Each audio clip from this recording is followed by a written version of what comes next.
So our electric guitar position used to be right here at the back of the stage next to the piano and the drums over here, but we recently moved our electric guitar position towards the front of the stage, and I wanted to take you through that thought process and talk about the why and even a little bit of the how.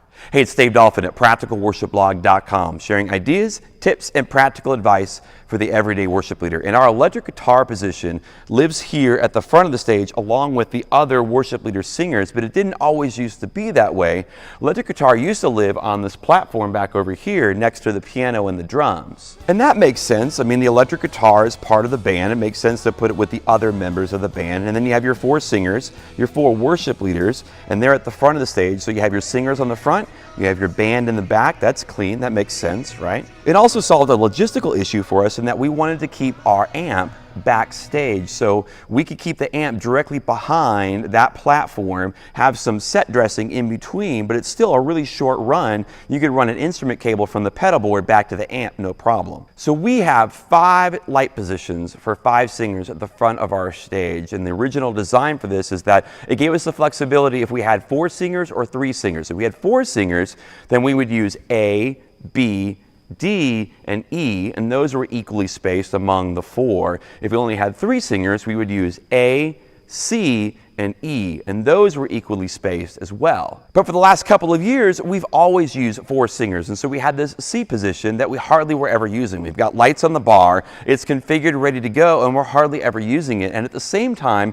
we're starting to notice and realize just how much the electric guitar was contributing to the worship service. There were moments almost every Sunday and almost every song where the electric guitar was featured. Now, it might just be for 4 or 8 bars, but it was featured, and what the electric guitar was providing for the song was an extension of the melody line. For example, the singers would be providing the melody for the verse and the chorus, but that turn coming out of that chorus, the electric guitar would take over providing the melody before it gave it back to the singers going into verse 2. So in our band, in our context, the drums and the bass and the keys provide the foundation, but the electric guitar has these moments where it's the focus, where it is leading, and it seemed weird to have something that was leading out tucked back on the stage over here. So we made the switch to move our electric guitar position to the front of the stage along with the other singers, and we adjusted 2 of those light positions so that all 5 of them could be used at once, A, B, C, D, and E, and they were all equally spaced among the 5.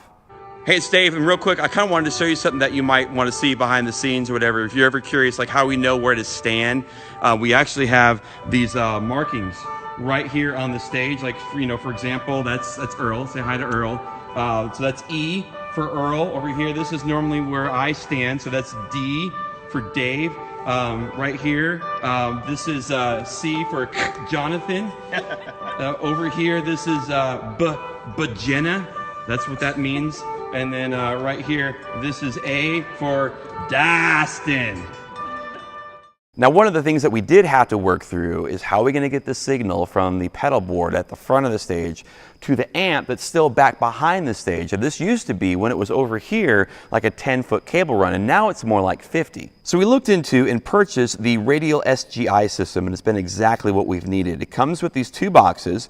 One sits at your pedal board, and the other one sits at your amp, and it converts the guitar signal into something that can more easily travel long lengths without a lot of quality loss, and then it changes it back into something that the guitar amp is expecting. It does have this small adjustment knob on the front, but it's pretty much plug and play, and I found that keeping this knob at 12 o'clock does the trick. We only go about 50 feet, but I want to say it can go as far as 300 feet with this kind of a setup. If you want more information, I'll put a link to it in the description below. And so now the electric guitar can contribute visually in much the same way that our worship leaders do. Now, when it comes to leading worship, we know that the goal is to ultimately not bring the attention to ourselves. It's not about drawing attention to the electric guitar, but just like it's not about drawing attention to the singers at the front of the stage as well. I want to be clear that our job is to point people to Jesus, but how we connect with people, how we personally worship on stage, the energy that we bring to the stage, the enthusiasm that we bring, if it's done correctly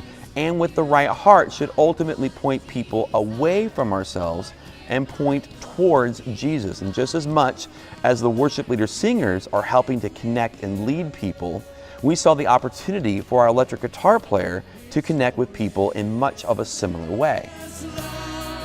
Well, here at Practical Worship, we love sharing ideas and tips and practical advice for the everyday worship leader with videos just like this one. If you enjoyed this, consider subscribing to the channel if you haven't already. That way you know when new videos are uploaded here at YouTube every single Tuesday. And if you benefited from this, you might know someone else, another fellow worship leader that could really enjoy this video. Consider sharing the link on your Facebook, on your Twitter, send an email, things like that. And for more great practical advice at leading worship, check out practicalworshipblog.com.